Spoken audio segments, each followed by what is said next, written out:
পরবর্তীতে এরমভাবে কংক্রিট করবা না যে 23.5 টাকার কাম করে 500 টাকা জরিমানা দেওয়া লাগবে। গেছে এর থেকে যা শিখেছি সেটা যেন মনে থাকে। আসসালামু আলাইকুম বন্ধুরা, আমি সাদ্দাম হোসেন মালয়েশিয়ার কুয়ালালামপুর থেকে আছি আপনাদের সাথে। আজকে আপনাদের সাথে শেয়ার করব আমার জীবনের একটা ব্যয়বহুল ভুল, যেটা থেকে আপনারাও অনেক কিছু শিখতে পারবেন। ঘটনাটা ঘটে কলম ঢালাইয়ের সময়। আমাদের লেভেল ছিল নির্দিষ্ট, কিন্তু কাজের ভিড়ে একটা কলাম নির্ধারিত লেভেলের চেয়ে 1 ফুট উঁচু হয়ে যায়। আর এটা হচ্ছে আনামপুলু গ্রেডের, অর্থাৎ 60 গ্রেডের কংক্রিট। 60 গ্রেডের কংক্রিট শক্ত হওয়ার পরে পাথরের মতো হয়ে যায়, যে ডেমোলেশন হ্যামার পর্যন্ত গরম হয়ে যায়। বন্ধুরা, আপনারা কল্পনা করতে পারেন, এখানে 1 মিটার কংক্রিট করেছি। 1 মিটার কংক্রিট করলে 15 রিঙ্গিত দেয়।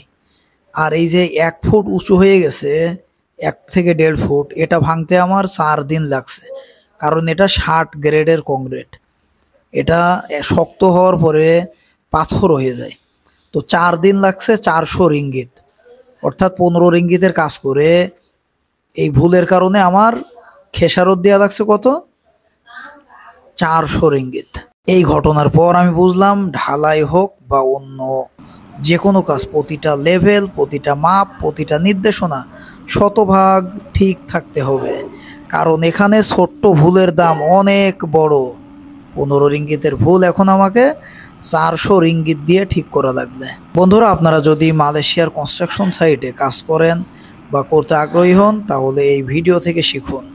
ভুল হতেই পারে, কিন্তু শেখাটা দরকার।